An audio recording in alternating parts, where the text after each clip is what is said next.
Bismillahirrahmanirrahim. Assalamualaikum warahmatullahi wabarakatuh and welcome back. Selamat datang kembali di channel saya. Pada konten kita kali ini, we are talking about algoritma Facebook. How Facebook delegate or recommend our content. Jadi bagaimana Facebook merekomendasikan dan juga mendelegasikan postingan-postingan kita, konten-konten kita kepada audiens kita. Oleh karena itu, beberapa menit ke depan kita akan membahas ini sekaligus dengan hal yang lagi tren saat ini di kalangan user Facebook, yaitu banyak dari pengguna-pengguna atau user-user Facebook ini memposting status dengan meminta audiensnya untuk meng-up status tersebut. Up dong supaya FB saya normal kembali. Oh, FB saya error, tolong di-up dulu dong. Semua teman-teman audiens melakukan up. Kita akan lihat beberapa menit ke depan apakah status permintaan up ini bisa berkontribusi positif terhadap performa akun kita atau malah sebaliknya. Oleh karena itu, tetap stay tune di channel ini.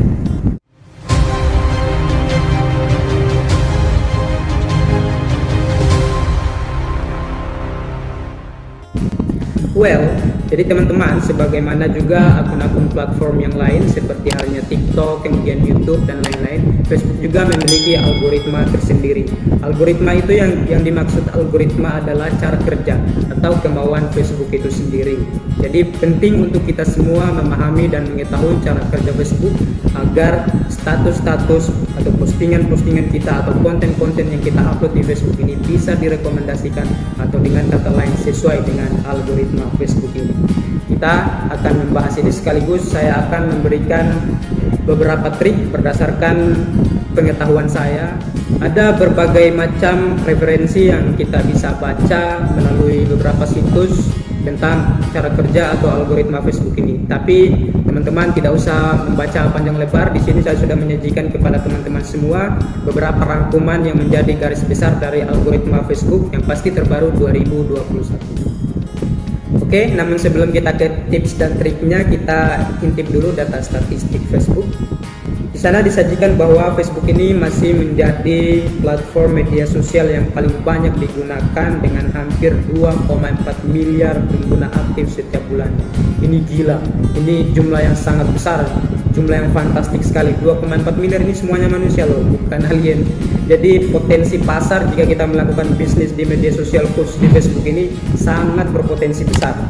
1,62 miliar pengguna aktif mengunjungi Facebook setiap harinya. Setiap harinya ada 1,62 miliar. Bahkan ada sebuah situs yang mengatakan bahwa 3 juta orang setiap menit menginstal atau mendaftar di Facebook ini.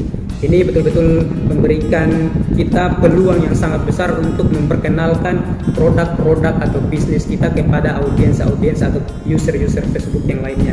Kemudian yang kedua, pengguna aktif Facebook setidaknya menghabiskan waktu 38 menit berada di platform Facebook. 38 menit, hampir sejam mereka menghabiskan waktu untuk berkunjung atau menggunakan platform Facebook ini. Jadi sekali lagi, ini memberikan peluang atau potensi kepada kita yang ingin sekali memperkenalkan produk-produk kita melalui Facebook ini. Selanjutnya, di antara pengguna aktif Facebook di Indonesia berdasarkan data dari Kominfo, setidaknya ada 65 juta orang menggunakan Facebook dan 33 juta orang yang setiap harinya mengakses Facebook ini. Setiap hari di Indonesia ini skala nasional. Jika tadi adalah skala global, maka ini adalah skala nasional. Kita ada 33 juta orang yang aktif setiap harinya. Selanjutnya, nilai rata-rata keterlibatan engagement untuk sebuah postingan Facebook adalah 3,6%. Jika postingan kita memiliki engagement yang baik, engagement, kawan-kawan sudah tahu yang namanya engagement. Engagement ini adalah jumlah kunjungan atau bisa dikatakan dengan interaksi, baik itu like, comment, dan juga share.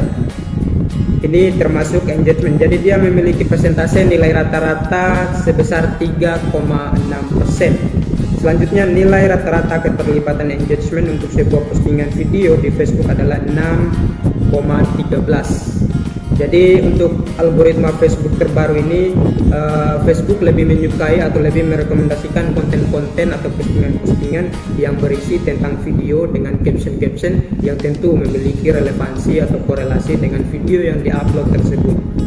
Dan selanjutnya, pencapaian postingan organik rata-rata untuk sebuah postingan adalah 5,5%. Ini postingan organik masih memiliki persentase yang cukup besar, sebesar 5,5%, walaupun sekarang orang lebih merekomendasikan kepada fitur-fitur marketplace atau Facebook Ads dan lain-lain.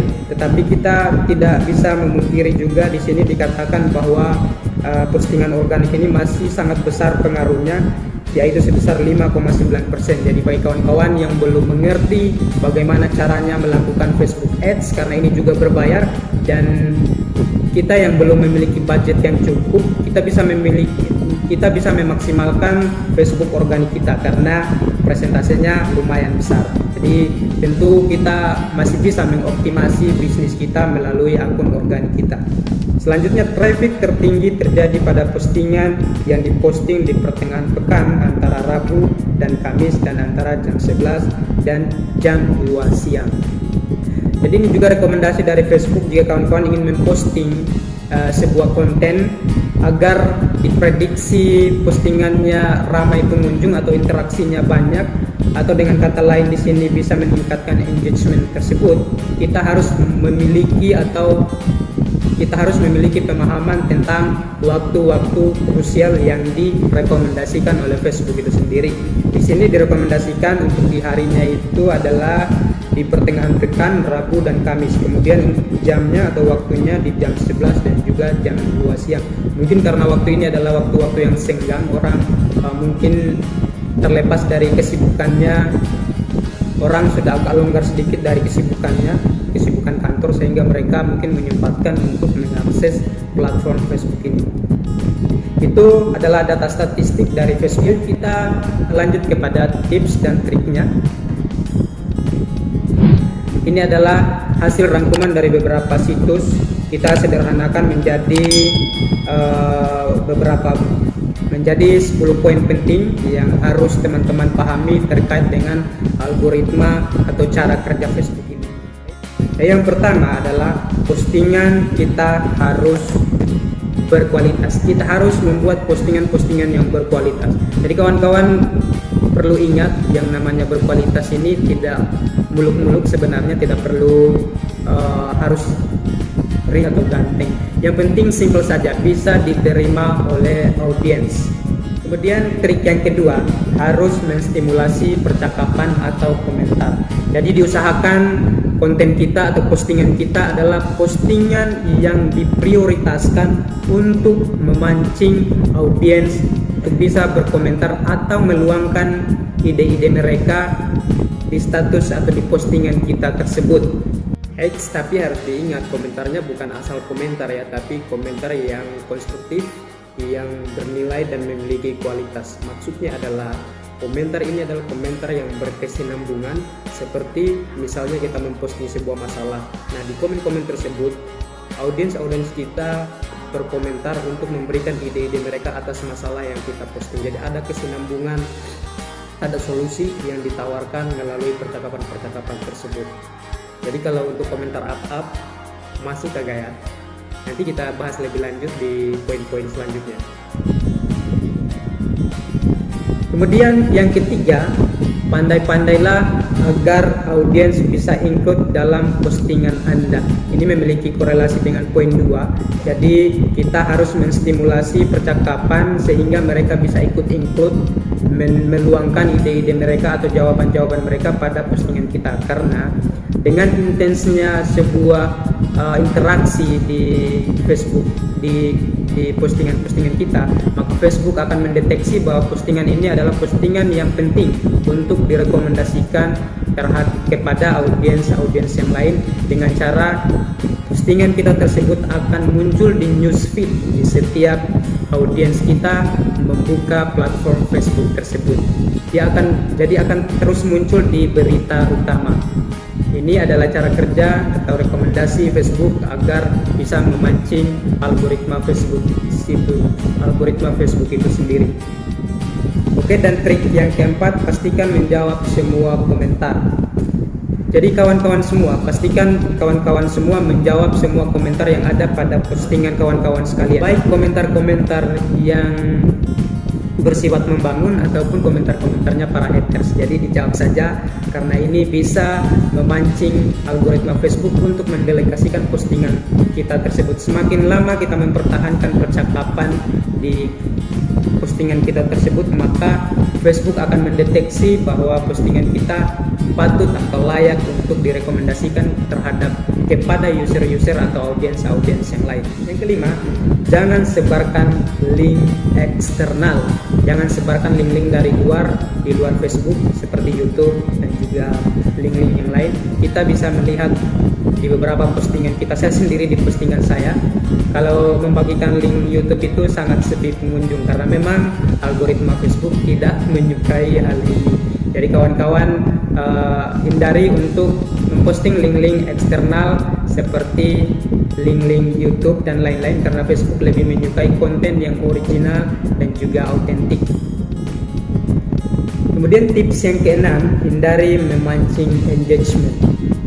Jadi hindari memancing engagement di sini maksudnya adalah jangan ajak audiens kita untuk berkomentar atau like atau men-share postingan kita tersebut. Biarkan mengalir dengan sendirinya. Jangan membuat kalimat-kalimat langsung yang seolah-olah menyuruh mereka untuk melakukan apa yang kita mau. Tetapi kita bisa melakukan provokasi atau pertanyaan-pertanyaan yang bisa menstimulasi mereka untuk berkomentar. Jadi kawan-kawan harus membedakan antara memancing perdebatan ringan, menstimulasi ide-ide dan menyuruh untuk berkomentar atau men-share. Ini konteksnya sangat berbeda. Salah satu contohnya yang kita lakukan sekarang ini, yang banyak teman-teman lakukan itu, yaitu meminta untuk di up statusnya dengan alibi bahwa Facebook saya error, kemudian saya tidak bisa memposting story dan lain-lain. Karena itu mereka meminta di up. Oke, postingan-postingan semacam inilah yang dimaksud dengan hindari engagement. Jadi postingan-postingan semacam ini tidak direkomendasikan oleh Facebook, atau dengan kata lain tidak disukai oleh Facebook itu sendiri. Jadi jelas bahwa up ini tidak efektif meningkatkan performa FB kita. Memang waktu kita meminta up, kemudian komentar-komentar ini berjejer panjang dengan up ratusan kali, mungkin pengunjung pada saat itu traffic audiens pada saat itu tinggi di status kita tersebut. Tapi coba kembali ke postingan-postingan kita yang bertemakan atau sesuai dengan passion kita di akun tersebut, misalnya jualan dan lain-lain, pasti akan sepi pengunjung lagi, karena memang ini bersifat continue, bukan di satu status saja. Jadi ini sifatnya berkelanjutan. Oleh karena itu kita harus memperhatikan ini supaya di setiap postingan kita selalu sesuai dengan algoritma Facebook, sehingga Facebook menganggapnya penting, mendeteksi bahwa setiap postingan kita adalah postingan yang penting yang patut direkomendasikan kepada audiens kita. Kemudian trik yang selanjutnya, buatlah sebuah tagline atau kata kunci. Ini dimaksudkan agar ketika postingan kita ini putus dari komentar atau tidak lagi muncul di newsfeed audiens kita, kemudian ada audiens kita yang hendak mencari postingan-postingan kita, ini bisa menggampangkan mereka dengan cara mengetikkan tagline atau kata kunci tersebut. Misalnya kita menciptakan sebuah kata kunci, contoh saya berbisnis batik, mungkin saya bisa di setiap postingan saya kasih tagline batik Wakatobi atau batik apa, sesuai dengan mereknya, sesuai dengan apa yang kita mau, sesuai dengan kata kunci yang kita inginkan. Ini memungkinkan audiens kita untuk gampang mencari keberadaan postingan-postingan kita jika postingan kita tidak muncul lagi di newsfeed. Jadi kawan-kawan harus memahami hal tersebut. Kita lanjut lagi di tips yang ke-8, konten video lebih oke. Kita banyak melihat sekarang ini banyak yang live streaming menjual, karena memang Facebook algoritma Facebook 2021 lebih merekomendasikan video-video daripada postingan-postingan biasa, yang postingan-postingan gambar, apalagi gambar yang tidak disertai dengan caption yang memiliki relevansi dengan gambar tersebut. Facebook lebih senang menyebarkan atau mendelegasikan konten-konten video seperti live streaming. Kita sudah banyak melihat teman-teman kita sekarang, terutama yang bisnis pakaian atau bunga, memilih untuk melakukan live streaming setiap harinya, dan memang pengunjungnya cukup ramai. Memang sesuai dengan algoritma Facebook di tahun 2021 ini. Gitu kawan-kawan. Selanjutnya, konsisten memposting sesuai passion Anda. Jadi postingannya ini konsisten ya, setidaknya 1-2 kali sehari, minimal 1-2 kali sehari, maksimal 3, agar ada jeda, ada irama. Maksudnya postingan yang satu dan postingan yang lainnya ini berkesinambungan, jangan bertubi-tubi memposting, agar terjadi penuntasan satu status dulu sebelum ke status-status yang lain. Kemudian konsistensinya di sini, jika akun Anda adalah akun bisnis, maka setiap postingan Anda usahakan memiliki relevansi atau koneksi dengan bisnis Anda. Bukan pagi ini misalnya statusnya marah-marah, besoknya statusnya tentang perselingkuhan, besoknya tentang mengupload aib orang, kemudian besoknya berjualan. Ini tidak dideteksi oleh Facebook sebagai akun yang patut direkomendasikan terhadap audiens Anda, karena ini tidak ada konsistensi.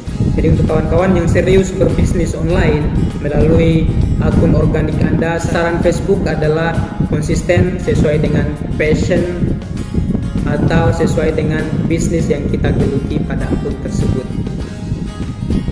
Yang terakhir, yang ke-10, pancing minat audiens Anda. Maksudnya adalah sebelum kita melakukan live streaming misalnya, kita menyampaikan terlebih dahulu melalui status-status kita, misalnya pemirsa-pemirsa sekalian, atau teman-teman Facebook, pada jam 8 nanti Ba'da Isya kita akan live daster kekinian, atau kita akan live batik kekinian. Jadi ada informasi terlebih dahulu yang bersifat meremind audiens kita agar bisa include atau bisa hadir di live kita sebentar malam. Kemudian yang kedua, bisa melakukan yang namanya pemberian reward atau hadiah-hadiah. Misalnya sebentar malam kita live daster cantik kekinian. Untuk pengunjung yang paling pertama berhak mendapatkan hadiah 100.000 atau pulsa 50.000 atau yang lain-lain sesuai dengan kreativitas kawan-kawan semua. Selanjutnya, manfaatkan feed atau story sebagai ajang promosi atau memperkenalkan produk Anda. Berdasarkan data statistik, ada 300 juta pengguna yang aktif setiap harinya yang selalu melihat feed tersebut, story tersebut. Jadi ini adalah peluang yang bagus untuk kita. Mulai sekarang kawan-kawan semua, mulailah dengan story-story ringan untuk memperkenalkan produk atau bisnis teman-teman sekalian. Baiklah, itu beberapa hal penting mengenai algoritma Facebook itu sendiri. Mungkin sebagian dari teman-teman sekalian mengatakan bahwa saya menyampaikan ini sementara saya juga tidak memiliki bisnis dan akun saya juga cenderung sepi. Jika teman-teman sekalian melihat akun Facebook saya itu memang sepi, karena saya memang tidak menggeluti sebuah bisnis. Ini saya share kepada teman-teman berdasarkan pengetahuan saya yang saya dapat dari beberapa referensi. Jadi ini untuk kepentingan men-share informasi yang insya Allah bermanfaat untuk kita. Terlepas dari keberhasilan dan tidaknya, itu tergantung dari konsistensi kawan-kawan semua. Dan itu saja yang bisa saya sampaikan. Jika ada salah kata atau perbedaan ide-ide, perbedaan pandangan, atau ada hal-hal yang mau ditambahkan mungkin, atau sesuatu klarifikasi karena saya telah menyampaikan hal yang salah, maka teman-teman semua bisa meninggalkan hal tersebut di kolom komentar. Dan baiklah, sampai di sini dulu apa yang kita bisa share pada kesempatan kali ini. Sebelum video ini saya akhiri, saya mengajak kepada kawan-kawan sekalian yang baru saja mengunjungi channel ini untuk mendukung channel ini dengan cara subscribe dan juga nyalakan loncengnya. Saya akhiri, assalamualaikum warahmatullahi wabarakatuh, and see you in the next video.